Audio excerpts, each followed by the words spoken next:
সাকিব আল হাসান ছাত্র জনতার উপরে স্বৈরাচারী খুনি হাসিনা যখন গুলি করে আমাদেরকে পাখির মতো হত্যা করেছে, তখন সে কানাডায় গেছে ভ্যাকেশন কাটাইতে।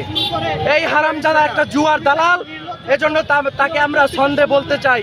জুয়ার দালাল সাকিব আল থাকে পয়সার ধান্দায়, হেডার এক্সপ্রেস মাশরাফিরে সারা বাংলা পন্দায়।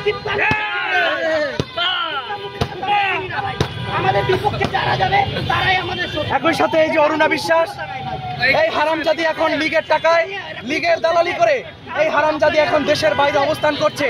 আপনারা জানেন তারা কি বলেছিল আলো আসবে নামে একটা গ্রুপে, আলো আসার কথা বলে তারা এখন অন্ধকারে নিমজ্জিত হয়ে গেছে। এই হারামজাদি আমাদেরকে বলেছিল আমাদের উপরে গরম পানি ঢালার জন্য। এই হারামজাদি লীগের টাকায় এখন দেশের বাইরে মজমাস্তি করে বেড়াচ্ছে, আর বাকশালী স্বৈরাচারী শেখ মুজিবকে তারা রিলেভেন্ট করে প্রাসঙ্গিক করে তাকে তার আবার প্রচারণায় নেমেছে। এই হারামজাদিকে বলতে চাই, একে অনতি বিলম্বে ইন্টারপোলের মাধ্যমে ধরে এনে তাকে বিচারের মুখোমুখি দাঁড় করাতে হবে।